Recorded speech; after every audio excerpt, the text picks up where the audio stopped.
Saudara-saudari, marilah kita mendengarkan renungan dengan judul Inilah Anakku yang Kukasihi, yang berdasarkan pada Injil Markus bab 9 ayat 7. Maka datanglah awan menaungi mereka, dan dari dalam awan itu terdengar suara, Inilah anak yang kukasihi, dengarkanlah dia. Dalam nama Bapa dan Putra dan Roh Kudus. Amin. Saudara-saudari terkasih dalam nama Tuhan Yesus Kristus. Kisah Tuhan Yesus dimuliakan di atas Gunung Tabor dicatat bukan hanya oleh Santo Markus, melainkan juga oleh penginjil Matius dan Lukas.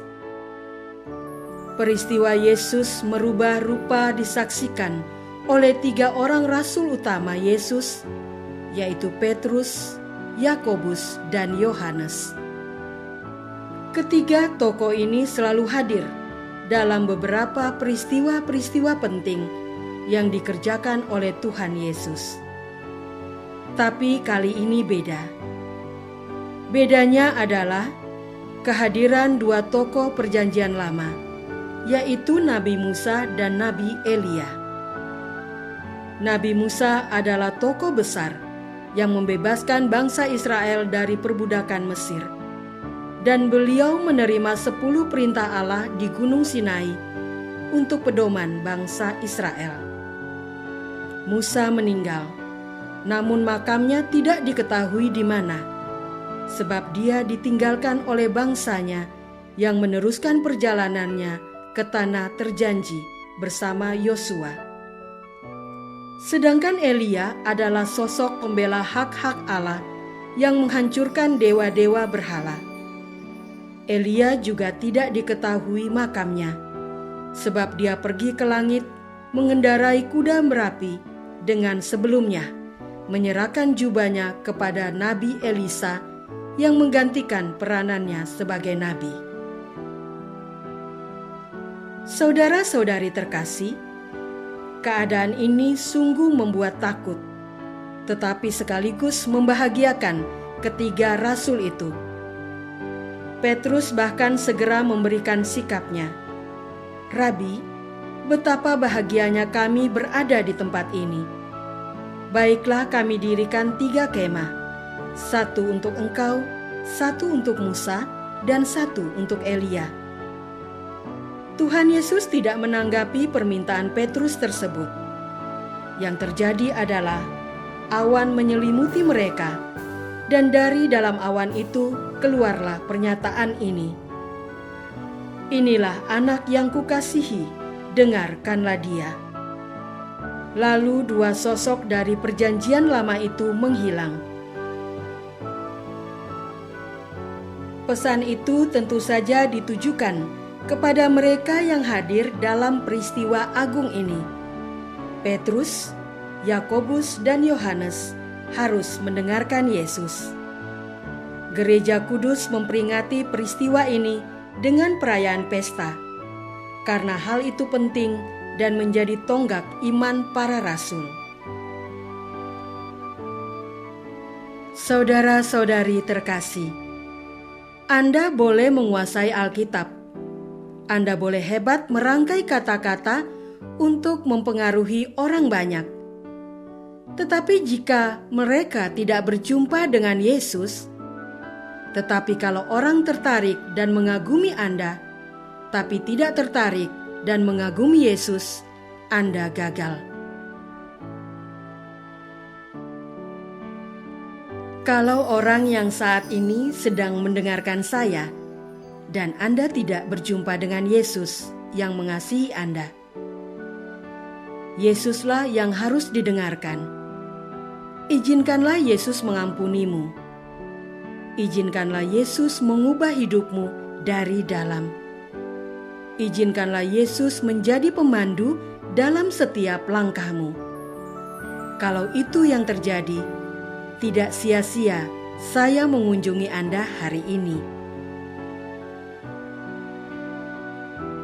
Bukankah Yohanes Pembaptis, Elia yang baru pernah berkata, Yesus harus semakin besar dan aku harus menjadi semakin kecil?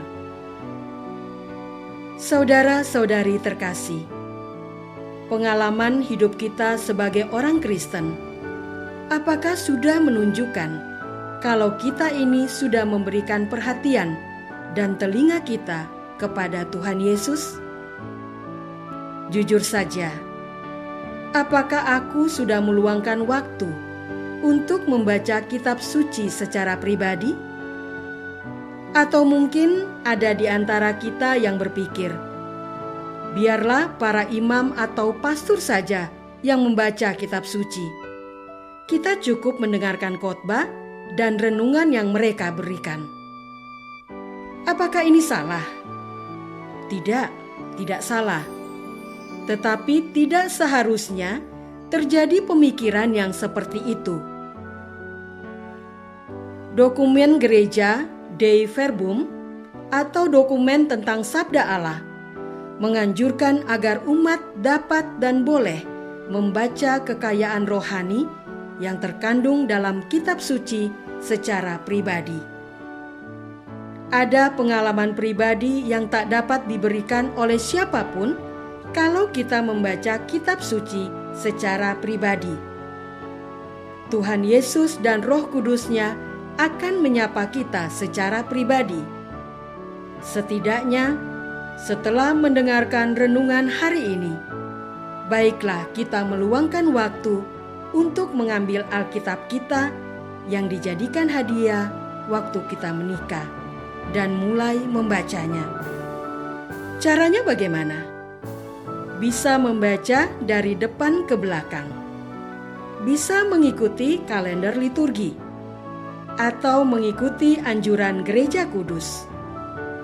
Mulailah membaca kitab suci Perjanjian Baru, terutama keempat Injil suci, Matius, Markus, Lukas, dan Yohanes.